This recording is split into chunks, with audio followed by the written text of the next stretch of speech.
Hello le micro, aujourd'hui on va parler livre de recettes et je ne parle pas de cuisine, je parle bien du seul document comptable qu'on doit avoir en micro-entreprise qui est obligatoire et on voit ça en moins de 5 minutes comme d'habitude. Alors le livre de recettes c'est un document obligatoire pour toutes les micro-entreprises qui permet de retracer l'entièreté de vos recettes, quand est-ce que vous avez encaissé des sous, par qui, à quel moment, etc. Vous pouvez le tenir soit sous format papier, mais il ne faut pas qu'il y ait de rature, de fioriture, de blanco, quoi que ce soit, ou alors le tenir via un logiciel de gestion directement de votre micro-entreprise.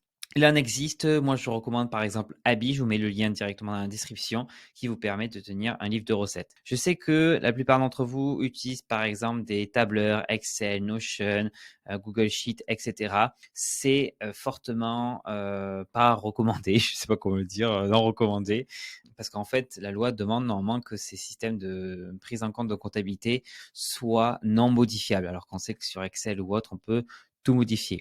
Donc, si vous le tenez sur Excel, Notion ou autre, je vous invite, si possible, à passer sur un vrai logiciel qui permet de le tenir. Surtout que la plupart d'entre vous qui tenez via un Excel ou autre, vous n'avez pas toutes les mentions qu'il doit y avoir sur le livre de recettes. D'ailleurs, parlons-en de ces mentions. Je vous explique les 6 choses à absolument mettre sur votre livre de recettes.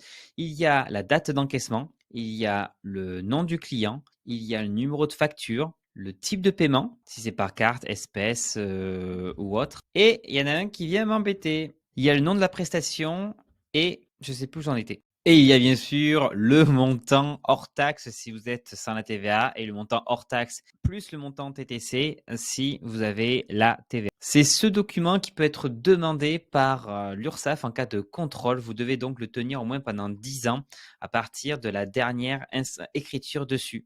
Donc là, par exemple, si moi je termine le 25 septembre mon livre de recettes, eh bien, je dois le tenir encore pendant 10 ans à partir du 25 septembre. Si vous ne l'avez pas encore fait, je vous invite à en reprendre un depuis zéro. Alors même si vous avez 5-7 ans d'activité déjà en micro, au moins reprenez au début de l'année.